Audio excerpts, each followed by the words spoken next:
Dans cette vidéo, tu apprends tout sur la formation du participe passé allemand, très utile pour former le passif et bien sûr le parfait. Il y a 3 catégories de verbes. Les verbes faibles, qui sont réguliers, les verbes forts et les verbes faibles irréguliers. Voyons d'abord les verbes faibles dont la formation est très régulière. On prend geh plus le radical du verbe et on met t à la fin. Avec l'exemple du verbe leben, cela fait gelebt. La formation du participe passé des verbes forts change légèrement. On a de nouveau geh, on prend le radical avec éventuellement un changement vocalique et on met en à la fin. Cela donne avec le verbe schreiben, geschrieben. Il reste les verbes faibles irréguliers, pas d'inquiétude, il n'y en a que 8 et ils mélangent les formations des verbes forts et faibles. On garde toujours geh, on a le changement vocalique des verbes forts et on y associe la terminaison t des verbes faibles. Prenons le verbe denken. Cela fait geh plus changement vocalique dacht plus t, gedacht.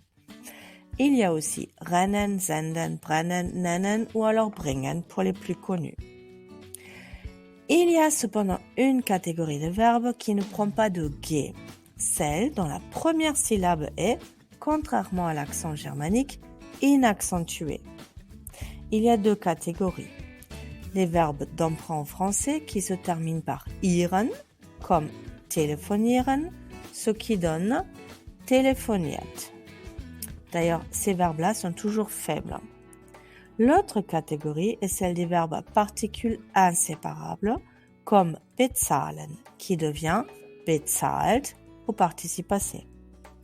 D'ailleurs, on peut retenir toutes les particules inséparables grâce à la phrase « Zerber, j'ai mis en enfer », car elle inclut les 8 particules inséparables zer, br, g, mis, ent, emp et fer. Dernier point, le geh s'intercale entre le radical et la particule quand celle-ci est séparable, comme dans le verbe mitkommen. Ça fait mitgekommen.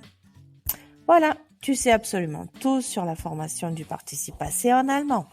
N'hésite pas à regarder de nouveau en faisant des pauses pour noter ou mieux comprendre. Created using Powtoon.